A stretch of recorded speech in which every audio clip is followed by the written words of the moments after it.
Pourquoi dans nos sociétés, surtout en Afrique, pourquoi on constate que les gens préfèrent garder leurs secrets bien enfouis de leur cœur? Par exemple, quand ils ont des grands projets à réaliser, quand ils ont des rêves à réaliser, mais ils n'ont pas les moyens, mais cependant, ils gardent ça au fond de leur cœur. Ne dit-on pas que non, un problème partagé est à moitié résolu? Salut la famille, c'est toujours vrai faire Cost to Cost. N'oubliez pas de t'abonner, de laisser un cœur et de partager la vidéo. Alors aujourd'hui, on va parler un peu de ces habitudes que les gens ont. Le fait de garder en eux leurs secrets, qu'ils ont des grands projets à réaliser. Cependant, ils n'ont pas les moyens, mais ils gardent ça en eux. Pourquoi? Pourquoi les gens ont peur de dévoiler leurs secrets? Pourquoi ils préfèrent garder ça en eux, mourir avec eux, non, de partager ça au grand public? Avant de commencer le but du sujet, l'être humain a en lui de façon naturelle cette méfiance-là. C'est vrai qu'on n'est pas loin de nos cousins les animaux, c'est vrai que ça va vous choquer quand je vais dire ça, mais on n'est pas loin des animaux. Cette méfiance naturelle, c'est vrai que les animaux se méfient plus que les humains, mais nous aussi, on a cette méfiance naturelle en nous. Et quand je parle comme ça, vous allez peut-être penser à cette fameuse citation de Thomas Hobbes où il dit l'homme est un loup pour l'homme. Mais n'oubliez pas aussi que c'est l'homme qui fait l'homme. Donc le fait de se méfier autant comme ça, c'est un instinct naturel. Mais il y a la société aussi qui fait ça. Et quand on analyse tout ça de près, on voit que c'est basé sur une manque de confiance considérable. Alors pourquoi tout cette manque de confiance considérable? Pourquoi les gens manquent de confiance? L'être humain n'est-il pas digne de confiance? Pourquoi? Dans nos sociétés, dans nos entourages, on remarque que même quand il y a un ami, un frère qui est là, qui veut voyager, tu vas aller en Europe, il ne va jamais en parler à quelqu'un. Si tu vois sa photo en statue, où il est en avion, ou bien où il est à l'aéroport, c'est qu'il est déjà atterri de l'autre côté. Et quand c'est comme ça, on dit, quand tu as des voyages à faire, il faut cacher. Quand tu as des projets à réaliser, il faut cacher. Mais c'est comme ça, c'est la société qui fait ça. Ce manque de confiance, ce n'est pas né par hasard comme ça. Voilà, c'est dû à nous-mêmes. Le fait qu'on dit, c'est ici maintenant, ça applique le fait qu'on dit, l'homme est un loup pour l'homme. Parce que nous-mêmes, on a l'habitude, au fond de nous, on n'aime pas que l'autre réussisse. Je vais vous dire, aujourd'hui, ou même dans le monde, depuis que le monde a été monde, les seules personnes qui veulent te voir réussir, qui veulent te voir faire mieux qu'eux, ce sont nos parents. Quand il dit nos parents, ce n'est pas de façon générale. Il fait allusion à papa et maman. Parce que dans la famille, il y a la grande famille, il y a les grands-parents qui sont là. Ce n'est pas eux tous, c'est pas tout le monde qui veut te voir réussir et faire mieux que eux. Mais les seules deux personnes au monde qui veulent te voir réussir et faire mieux que eux, ce sont nos parents, papa et maman. Donc là, ça fait que non, tout ça a causé que non, les gens manquent de confiance aujourd'hui. Les gens ont peur d'en parler, de parler de leurs projets un peu à n'importe qui.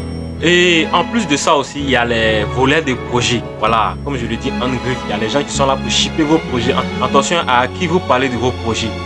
Quand on parle de vos projets, peut-être il y a un gros projet qui est là, tu n'as pas les moyens pour réaliser, mais tu veux qu'on t'aide.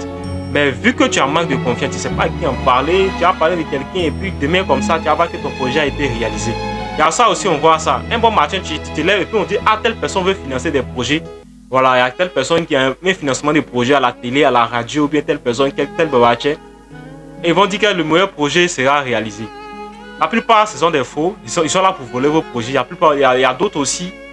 Ils sont des bonnes personnes, des personnes de bonne volonté, des personnes qui veulent aider les gens. Alors, comment ils font? Ils lancent une campagne de sensibilisation, une campagne de pub, une promotion comme ça pour dire, ah, on veut financer des jeunes qui ont des talents, on veut financer des jeunes qui ont des projets. Et quand tu écris ton projet bien entretenu sur un papier pour aller déposer, ils vont recevoir plein de projets. Et ils vont prendre le temps, ils vont trier, ils vont lire, ils vont étudier vos projets à la lettre. Et toi-même, tu vois que tu as déjà mis ton projet sur papier, tu as déposé là-bas des années, ils ne vont pas t'appeler. Ils vont choisir 2 ou 3 personnes de leurs complices entre eux là-bas et puis ils vont faire semblant de investir en eux. Et puis un bon matin, tu passes, tu vois, boum, ton projet a été réalisé. Tu dis, mais comment se fait-il que mon projet a été réalisé? Ça, c'était mon projet. Et ouais, ça, c'était mon projet. Pourtant, ton projet que tu as mis sur papier pour aller déposer là-bas, ils t'ont pas appelé, ils t'ont pas dit que ah, ça a été un bon projet. Pourtant, au fond, tu sais que c'est un bon projet. C'est ça, ils ont réalisé. Parce que eux, ils manquaient de projets. Vu qu'ils ne peuvent pas venir rentrer dans ta tête pour dire ah, donne-moi tes projets, ils ont autres moyens. Et ils savent que vous avez des projets, mais vous n'avez pas les moyens pour les réaliser. Voilà pourquoi ils disent ah, voilà, on va investir les meilleurs projets. Et toi aussi, tu écris ton projet pour mettre sur papier et c'est parti. Il y a aussi ce point-là qui est là. En dépit de ça aussi, il y a la grande jalousie spirituelle qui est là. Voilà, quand on parle de jalousie spirituelle en Afrique, il ne faut pas négliger ça parce qu'en Afrique, on sait de quoi les gens sont capables en matière de mysticisme. Donc, on a eu des personnes, ils ont expliqué les projets aux gens, ils n'ont jamais eu de suite à leurs projets. Il y a d'autres qui devraient même voyager et le lendemain, ils ne savent plus où leur passeport est passé, ils ne savent plus où leur papier est passé. Comme ça, par magie, c'est disparu. On prend le cas par exemple d'un jeune qui veut faire du football une carrière. Et quand il joue au quartier, quand il joue dans les centres de formation, des petits clubs là, on voit que ce jeune-là, il est ambitieux, il a du talent. Et quand ça commence à percer pour lui, un bon matin, boum, on voit que son pied est enflé. Il n'arrive pas à jouer de football. On va à l'hôpital, on fait passer radio, tout ça là, on voit qu'il n'y a rien dans le pied, mais ça continue de s'enfler. Ou bien il a une plaie incurable. On fait tout, mais plaie ne guérit pas. Tout ça, ce sont les jalousies mystiques. On ne sait pas qu'est-ce qui se passe. Il y a aussi, ce sont des jeunes étudiants. Les jeunes, ils aiment bien aller à l'école. À l'école, ils se retrouvent bien. Moi, j'ai un cas comme ça. Un jeune homme, c'est pas ici, c'est dans la région aussi là-bas. Le jeune à l'école, il est très bon, il est très bon. Ah, mais quand le jeune, il a toujours des bonnes moyennes. Mais arrivé un moment, le gars, il n'arrive plus. Quand il est en classe comme ça, il va plus clair. C'est-à-dire pour lui, là, c'est quand il est en classe, il va plus clair. Quand il est hors de la classe, il va bien, il arrive à bien voir, il fait tout. Mais une fois qu'il met les pieds en classe, là, il ne voit plus clair, il ne voit plus le tableau, il ne voit plus le cahier. Tout ça, c'est quoi? Ce sont des jalousies mystiques. Voilà, donc voilà pourquoi la plupart des gens préfèrent fermer leur bouche quand ils ont des projets. Ils gardent ça au fond d'eux. Et même s'ils n'ont pas eu l'argent pour réaliser, parce qu'eux-mêmes, ils se disent quoi? Il veut expliquer mon projet et il y a ma vie qui est en jeu. Et de deux, il ne va pas pouvoir avoir les moyens pour réaliser. Voilà un peu.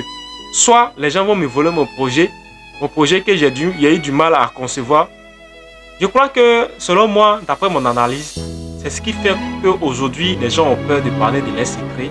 Et quand on voit les gens gardent au fond de leurs secrets, même qu'il a des grands projets d'envergure à réaliser, ils préfèrent garder, et même s'il n'a pas les moyens de mourir avec. Chacun a son étoile. Ce qui t'appartient là, personne ne pourra jamais t'arracher ça. Si Dieu dit, toi, ça là, c'est ton rêve, c'est ce qui va t'arriver, c'est ce qui va te permettre de réussir là. Mon frère, même s'ils veulent là, ils n'ont qu'à voler tes projets, comment là.